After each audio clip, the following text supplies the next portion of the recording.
TVS, Canal 4, São Paulo. Uma emissora do Sistema Brasileiro de Televisão. Via satélite para todo o Brasil. O SBT é uma das emissoras mais queridas do país. É uma emissora que marcou a história da televisão brasileira. Foi fundada pelo então animador de televisão, Silvio Santos, que trabalhava em várias emissoras, como a TV Tupi e Rede Globo. Vem aí mais um campeão de audiência. Ele nunca pensou em fundar uma emissora de televisão, esse desejo só começou durante a década de 60 e 70. Ele conta que foi obrigado a abrir uma emissora, pois as concorrentes negavam horários para ele. A verdade é que o SBT poderia ter surgido muitos anos antes, no Canal 9 de São Paulo, que na época era ocupado por outra emissora. Silvio Santos queria assumir a concessão, porém por algum motivo, o pedido foi negado. Desde os seus primórdios, a emissora sempre disputou a sua audiência com a líder, a Rede Globo. O SBT sempre foi considerado uma das maiores emissoras do país, atrás somente da mesma. Um dos maiores acertos da rede foi o contrato com a produtora mexicana Televisa. Quero encontrar um caminho que eu possa chegar. Essa sombra me deixa tão louca. Os teus passos ecoam em mim. Vou pulsando a tua imagem. Sou coragem, sou carne, eu sou tudo, enfim. Um deles foi o Chaves, sucesso estrondoso, que sempre foi líder de audiência. A emissora das tramas do exterior apostou em novelas nacionais, que fizeram muito sucesso. Mesmo com boas audiências, a rede sempre teve muitos problemas, nunca deixou de pagar os funcionários. Porém sempre teve prejuízos financeiros. Vários programas da emissora sumiam e entravam no ar sem aviso prévio. O mesmo ocorria com a programação. Quando dava algum problema grande, a emissora inventava alguma desculpa. Mesmo assim, a emissora sempre ameaçou as concorrentes no Ibope. O Domingo Legal foi também um dos maiores acertos da emissora, que constantemente era líder de audiência. A grade de programação nos anos 90 era simplesmente magnífica. Até mesmo o Disney Club, com apenas desenhos, obtinha índices superiores a 15 pontos de audiência. Cada vez mais, surgiam diversos programas que ameaçavam a Globo em audiência. E o investimento da emissora começou com 3 novelas nacionais e programas novos. Nesta segunda-feira o SBT lança 3 novelas de uma só vez. Esse é um fato inédito na televisão brasileira, o que mostra a ousadia de uma emissora preocupada em levar ao telespectador mais alternativas de qualidade na TV. Para tentar barrar o crescimento de audiência do SBT, a Globo mudou o foco de vários programas, e principalmente novelas. Enquanto o SBT exibia tramas dramáticas como Marimar,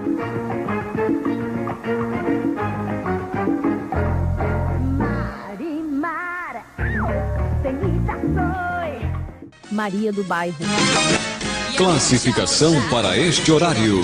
María la del barrio soy, la que descuida que corre sola y va a cambiar su suerte.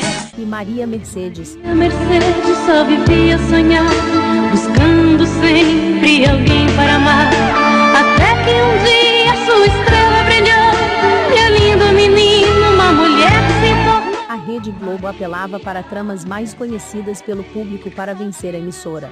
Um dos maiores exemplos é Por Amor, uma trama com histórias mais comuns, além de mudar quadros e contextos de programas, passando a exibir reportagens mais tendenciosas. As concorrentes, Rede Bandeirantes e Manchete, tentavam a todo custo copiar os programas de crescimento da rede. Em 1998, a Globo dava sua cartada final para eliminar o SBT, levando ao ar no Jornal Nacional uma reportagem onde detonava o programa do Ratinho, que na época obtinha mais de 20 pontos de audiência sobre a Rede Globo. A emissora afirmou que o programa era uma farsa. O pedreiro afirma que recebeu dinheiro da produção do programa do apresentador Ratinho para fingir que flagrou a mulher com outro homem. Ele conta que atores foram contratados para o papel da mulher dele e do suposto amante. A cena do adultério forjado foi gravada em vídeo e exibida no programa. A produção chegou em mim e me convenceu, né, que o meu filho estava passando fome, tudo, que aquilo ali não era na verdade mesmo, que era tudo uma farsa, né? A verdadeira mulher conta que incentivou Sebastião a desmentir a farsa. Mexeu com a minha reputação, que eu sou a serva de Deus, não foi eu que traí ele. Outro caso que faz parte do processo contra o SBT é o de Geraldo de Souza. Ele também afirma que foi recrutado para ser personagem de uma história forjada, exibida pelo mesmo programa. É o seguinte, você vai ser pego no motel, um flagrante, entendeu? Com outra mulher, entendeu? Eu falei, mas isso aí não posso ser, porque eu sou um cara casado, né? Ele falou assim, não, é coisa rápida, 4 minutos de vida, não vai ser ao vivo, não. A ação civil pública da Promotoria de Justiça está baseada em 3 pontos: linguagem inadequada, estímulo à violência e ofensa à dignidade. Por isso, os promotores estão pedindo à Justiça que seja cobrada uma multa de 35 milhões de reais.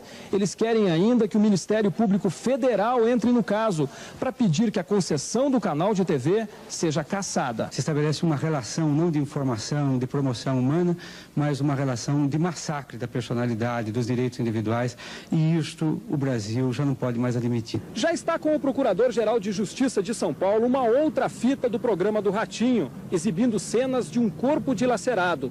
Era da garota de programa Selma Artigas da Silva, assassinada em Ribeirão Preto. O procurador vai analisar a fita e decidir que medidas judiciais poderão ser adotadas contra o SBT. Levar uma reportagem como esta, em uma emissora líder de audiência, afirmando que um programa do SBT é falso, prejudicaria muito a emissora.